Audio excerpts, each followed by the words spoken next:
2024ರಂತೆ ಕಾಲಕ್ಕೆ ಚುನಾವಣೆ ನಡೆಸಬೇಕು, ಸ್ಥಳೀಯ ಮುಖಂಡರಿಗೆ ಅಧಿಕಾರ ನೀಡಬೇಕಂತೇಳಿ ಇಂದಿನ ರಾಜಕಾರಣಿಗಳು ಆಲೋಚನೆ ಮಾಡ್ತಾಯಿದ್ರು.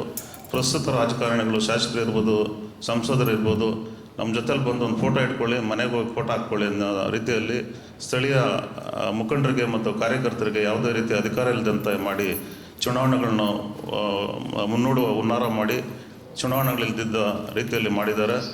ಈಗ GB ಹೆಸರಿನಲ್ಲಿ ಗ್ರೇಟರ್ ಬೆಂಗಳೂರಿಗೆ ಚುನಾವಣೆ 5-6 ವರ್ಷ ಆಯಿತು, ಚುನಾವಣೆ ಇಲ್ಲ. ಜಿಲ್ಲಾ ಪಂಚಾಯತಿ, ತಾಲೂಕು ಪಂಚಾಯತಿ ಚುನಾವಣೆ ಇಲ್ಲ.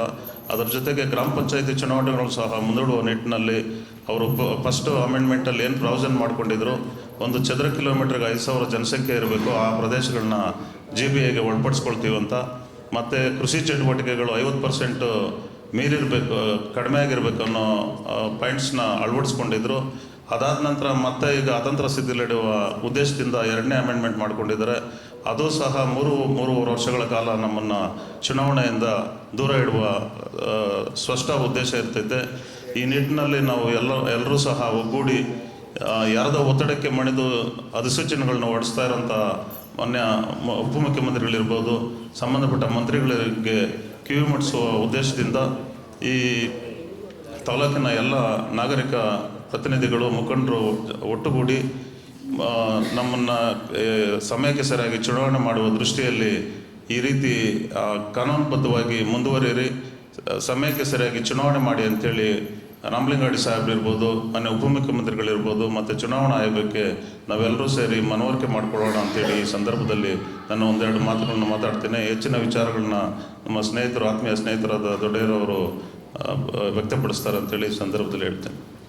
ಚಿನ್ನಪ್ಪಣ್ಣವರಿಗೆ ನಾನು ಹೃದಯಪೂರ್ವಕ ಧನ್ಯವಾದಗಳನ್ನು ಅರ್ಪಿಸ್ತೇನೆ. ಯಾಕಂತ ಹೇಳಿದ್ರೆ ತಾಲೂಕಿನ ಉಳುವಿನ ಬಗ್ಗೆ ಅವರು ಕಾಳಜಿಯನ್ನು ವಹಿಸಿ ಇಷ್ಟೊಂದು ಜನರನ್ನು ಸೇರಿಸಿ ಈ ಒಂದು ಕಾರ್ಯಕ್ರಮ ಆಯೋಜನೆ ಮಾಡಿರೋದು ನಿಜವಾಗ್ಲೂ ಶುಭವಾದ ಸಂಗತಿ. ನನ್ನ ವಿಚಾರ ಅಂದರೆ, ಈಗ ತಾಲೂಕು ಪಂಚಾಯತಿ ಈ ದೇಶದಲ್ಲಿ ಗ್ರಾಮ ಪಂಚಾಯತಿಗಳು ಉಳಿಬೇಕಂದ್ರೆ ಅಧಿಕಾರ ವಿಕೇಂದ್ರೀಕರಣಕ್ಕೋಸ್ಕರನೇ ಮಾಡಿರ್ತಕ್ಕಂಥವ್ರು 1992ರಲ್ಲಿ ರಾಜೀವ್ ಗಾಂಧಿ ಅವರು. ಈ ಅಧಿಕಾರ ವಿಕೇಂದ್ರೀಕರಣ ಆದರೆ ಜನಸಾಮಾನ್ಯರಿಗೂ ಕೂಡ ಅಧಿಕಾರ ಸಿಗುತ್ತೆ. ಆ ಅಧಿಕಾರದಿಂದ ಜನಸಾಮಾನ್ಯರಿಗೆ ಒಂದು ಏನು ದೊರೆಯಬಹುದಂಥ ಸೌಲಭ್ಯಗಳು ಸಿಗುತ್ತೆ ಅಂಥೇಳಿ ಗ್ರಾಮ ಪಂಚಾಯತಿಯನ್ನು ಸ್ಥಾಪನೆ ಮಾಡ್ತಾರೆ. ಈ ಗ್ರಾಮ ಪಂಚಾಯತಿ ಮುಖೇನ ಏನಾಗ್ತಾಯಿದೆ, ಜನಸಾಮಾನ್ಯರಿಗೆ ಪ್ರತಿಯೊಬ್ಬರಿಗೂ ಕೂಡ ತನ್ನ ಏನು ಆ ಒಂದು ಪ್ರತಿನಿಧಿಗಳು ಅಲ್ಲಿ ಗೆಲ್ತಾರೆ, ಅವರು ಆ ಲೋಕಲಲ್ಲೇ ಇರ್ತಾರೆ. ಆ ಲೋಕಲಲ್ಲೇ ಇರೋದ್ರಿಂದ ಪ್ರತಿಯೊಬ್ಬರಿಗೂ ಕ್ಷಣದಲ್ಲಿ ಸಿಗ್ತಾರೆ. ಪ್ರತಿಯೊಂದು ಏನು ಅವರ ತೊಂದರೆಗಳಿದೆ ಅದನ್ನು ಇಮಿಡಿಯೇಟಾಗಿ ಅಲ್ಲೇ ಪ್ರಾಬ್ಲಮ್ ಸಾಲ್ವ್ ಆಗುತ್ತೆ. ಇದಾಗೋದ್ರಿಂದ ಸಮಾಜದಲ್ಲಿ ಜನರಿಗೆ ಏನು ಸಂವಿಧಾನದ ಮೇಲೆ ಆಗಲಿ ಗ್ರಾಮ ಪಂಚಾಯತಿಯ ಅಧಿಕಾರಿಗಳ ಮೇಲೆ ಆಗಲಿ ಒಂದು ನಂಬಿಕೆಯನ್ನು ಹುಟ್ಟುವಂಥ ಕಾರ್ಯವನ್ನು ಈ ಗ್ರಾಮ ಪಂಚಾಯತಿಗಳು ಮಾಡ್ತಾಯಿತ್ತು. ಈ ಗ್ರಾಮ ಪಂಚಾಯತಿಯಿಂದ ಏನಾಗ್ತಾಯಿದೆ, ಪ್ರತಿಯೊಬ್ಬ ಬಡ ಮಕ್ಕಳಿಗೂ ಕೂಡ ಆತನೇನು ವಿದ್ಯಾಭ್ಯಾಸದಲ್ಲಿ ಒಂದು 70-80% ಬಂದರೆ ಆತನಿಗೆ 5,000ದಿಂದ 10,000 ರೂಪಾಯಿ ಅಂತ ಏನು ಅನುದಾನವನ್ನು ಸಹಾಯಧನವನ್ನು ನೀಡುವಂಥ ಕಾರ್ಯ ಕೂಡ ಗ್ರಾಮ ಪಂಚಾಯತಿಗಳಾಗ್ತಾಯಿದೆ. ಆಮೇಲೆ ಯಾರೋ ಒಬ್ಬ ಬಡವರು ಯಾರಾದರೂ ಒಬ್ಬ ತೀರ್ಕೊಂಡಾಗ ಅವರಿಗೆ 10,000 ರೂಪಾಯಿ ಶವ ಸಂಸ್ಕಾರಕ್ಕಾಗಿ ದೊರೆಯುವಂತಹ ಏನು ಕಾರ್ಯವೆಲ್ಲ ಆಗ್ತಾಯಿದೆ. ಇದೆಲ್ಲ ಎಲ್ಲಾಗ್ತಾಯಿದೆ ಅಂತ ಹೇಳಿದ್ರೆ, ಅಲ್ಲಿ ಸ್ಥಳೀಯವಾಗಿ ಜನಪ್ರತಿ ಇರ್ತಾನೆ, ಆ ಸ್ಥಳೀಯ ಜನಪ್ರತಿ ಪಕ್ಕದಲ್ಲಿರ್ತಕ್ಕಂಥ ಪಂಚಾಯತಿಗೆ ಹೋಗಿ ಇಮಿಡಿಯೇಟಾಗಿ 1 ಗಂಟೆ ಕಾಲ ಬೇಕಾಗಿಲ್ಲ ಆತನಿಗೆ. ಅಲ್ಲೇ ಒಂದು ಏನು ಚೆಕ್ ಪವರ್ ಕೂಡ ಅಧ್ಯಕ್ಷರಿಗಿರುತ್ತೆ, ಅಲ್ಲೇ ಬರೆದು ಅದನ್ನು ಕೊಡುವಂಥ ಕಾರ್ಯಗಳು ಆಗ್ತಾಯಿದೆ.